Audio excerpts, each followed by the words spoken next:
Halo semuanya, selamat datang di Jojolog. Saya harap Anda yang menonton video ini dalam keadaan sehat dan terus berkelimpahan rezeki.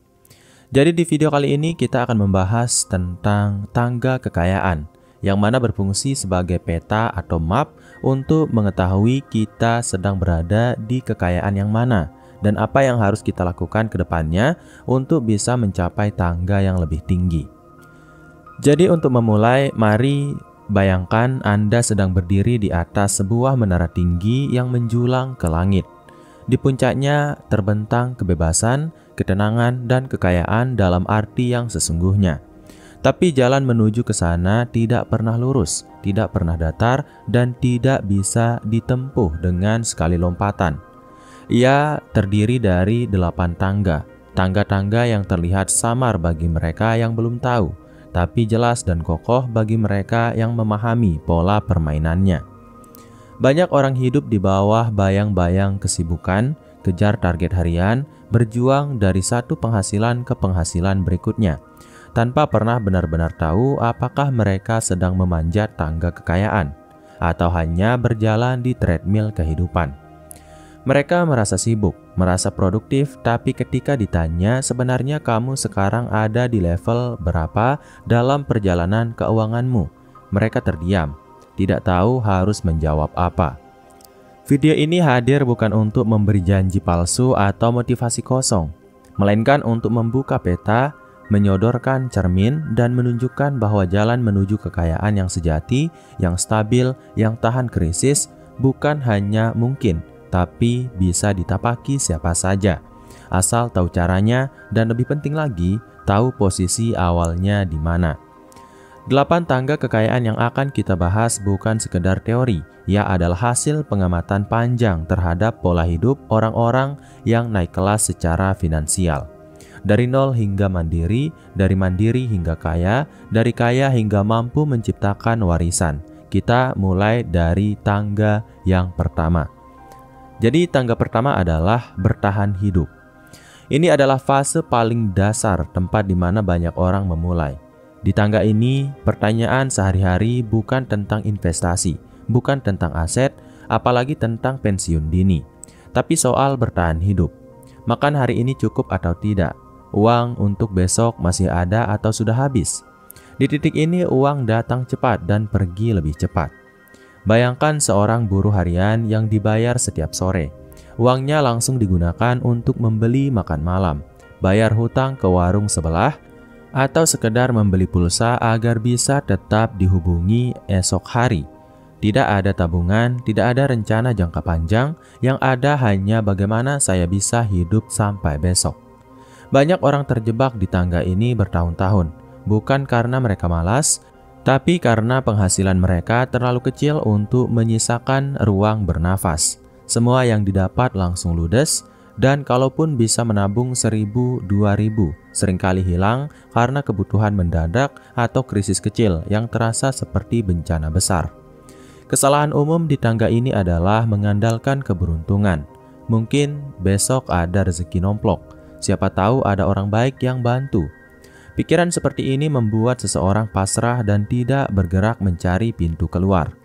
Cara naik dari tangga ini sederhana dalam rumus, tapi menantang dalam praktik.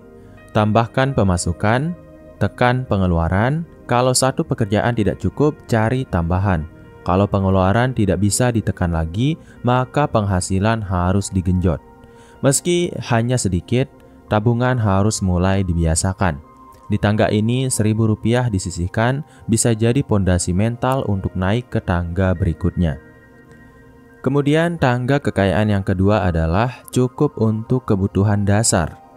Setelah seseorang berhasil keluar dari fase bertahan hidup, ia mulai memasuki fase di mana kebutuhan dasarnya terpenuhi. Dia tidak lagi takut lapar setiap hari.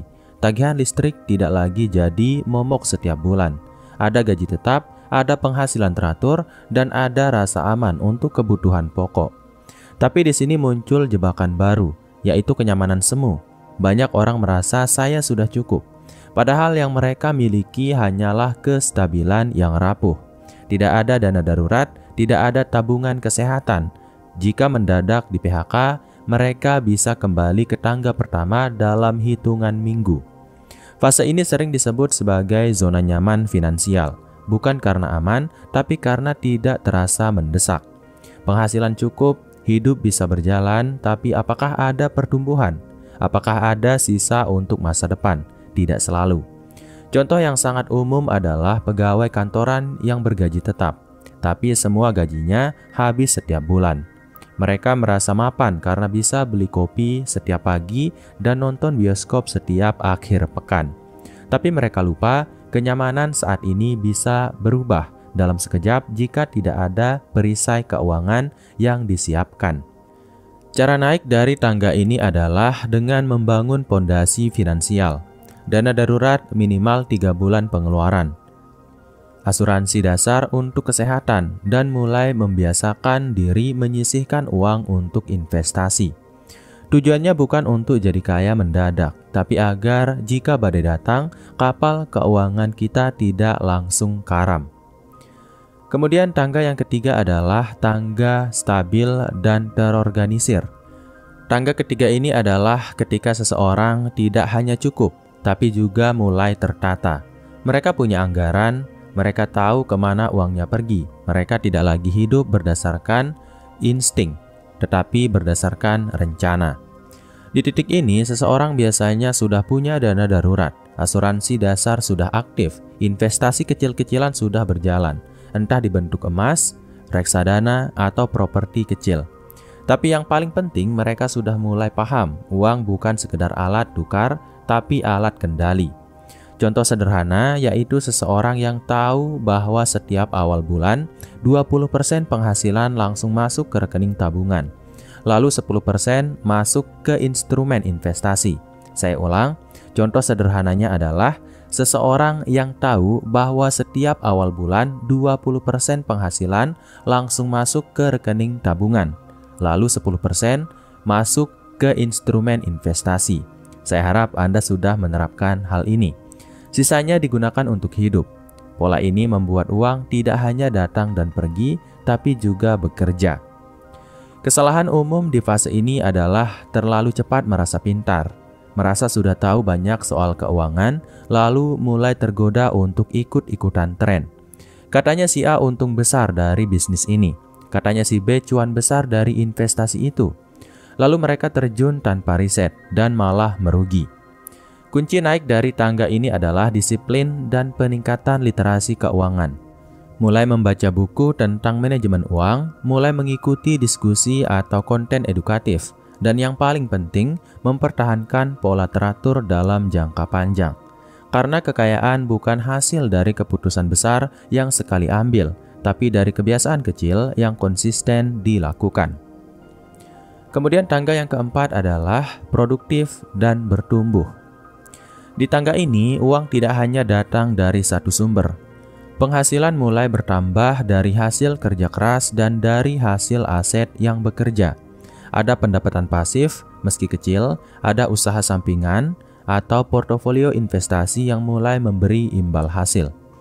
Orang-orang di fase ini biasanya sudah mulai berpikir jangka menengah. Mereka punya target 5 tahun ke depan. Mereka mulai bertanya, bagaimana cara menggandakan penghasilan? Bukan lagi sekedar menabung, tapi memutar uang agar tumbuh. Contoh nyata yaitu seorang karyawan yang tetap bekerja di kantor tapi juga punya kos-kosan kecil yang disewakan, atau ibu rumah tangga yang mulai jualan online, lalu hasil keuntungannya ditaruh di investasi berjangka. Ini adalah fase di mana seseorang menyadari bahwa satu sumber penghasilan tidak cukup untuk mencapai kemerdekaan finansial. Kesalahan di sini adalah terlalu ambisius tanpa perhitungan, ingin langsung kaya, langsung punya bisnis besar, langsung punya rumah kedua, lalu tergoda hutang konsumtif atau investasi bodong. Di fase ini, semangat harus dikendalikan dengan hati-hati, sebab semakin tinggi tangga, semakin besar pula resikonya jika jatuh. Cara naik ke tangga berikutnya adalah dengan menyusun sistem keuangan yang bisa berjalan tanpa harus selalu diawasi. Membuat sistem bisnis, sistem investasi, dan sistem kontrol pengeluaran yang stabil dan bertumbuh. Kemudian tangga yang kelima adalah mandiri secara finansial. Di tangga kelima ini, seseorang sudah tidak lagi hidup dari hasil kerja kerasnya semata. Dia bisa hidup cukup dari hasil kerja aset-aset yang telah dia bangun. Penghasilan pasif mulai menyaingi, bahkan menggantikan penghasilan aktif. Hidup tidak lagi bergantung pada satu pekerjaan atau satu sumber pendapatan. Disinilah istilah financial freedom mulai terasa maknanya. Bayangkan seseorang yang setiap bulan mendapatkan pemasukan dari properti yang disewakan, portofolio saham dividen, atau usaha yang dikelola oleh tim profesional. Dia tetap bekerja, tapi bukan karena butuh, melainkan karena ingin. Karena ia suka dengan aktivitas itu, karena pekerjaan sudah menjadi pilihan, bukan keterpaksaan. Mandiri secara finansial bukan berarti tidak bekerja lagi, tapi berarti seseorang punya kebebasan untuk memilih. Mau bekerja di bidang yang dicintai, atau mengambil waktu untuk belajar hal baru, atau bahkan melakukan perjalanan panjang. Semuanya bisa dilakukan tanpa khawatir soal uang. Kesalahan umum di tangga ini adalah terlena, merasa sudah aman secara finansial, lalu mulai hidup lebih konsumtif. Gaya hidup naik drastis, beli mobil baru, gadget terbaru, atau renovasi rumah secara berlebihan. Akibatnya pengeluaran naik melebihi pertumbuhan aset, dan tanpa sadar mereka mulai turun tangga kembali. Cara menjaga dan naik dari tangga ini adalah dengan mengatur gaya hidup agar tetap seimbang. Jangan buru-buru naikkan standar hidup hanya karena penghasilan naik. Sebaliknya, perkuat struktur pendapatan pasif. Pastikan investasi yang ada tidak hanya menghasilkan, tapi juga tahan krisis. Karena badai ekonomi bisa datang kapan saja dan hanya sistem yang solid yang mampu bertahan. Kemudian tangga yang keenam adalah kaya, aktif, dan berkembang.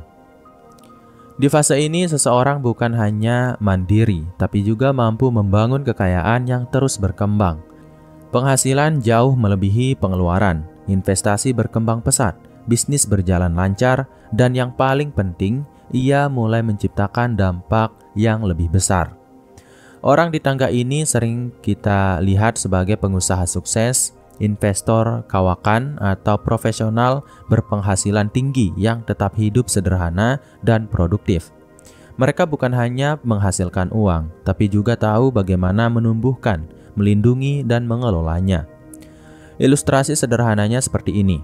Seseorang memiliki 3 properti yang disewakan, bisnis restoran yang berjalan otomatis, serta portofolio investasi di berbagai sektor. Setiap tahun penghasilannya naik bukan karena dia bekerja lebih keras, tapi karena asetnya bekerja lebih cerdas. Tapi jangan salah, fase ini pun punya godaan besar. Kesalahan yang sering terjadi adalah merasa terlalu percaya diri, lalu masuk ke investasi yang terlalu spekulatif atau ekspansi bisnis tanpa riset.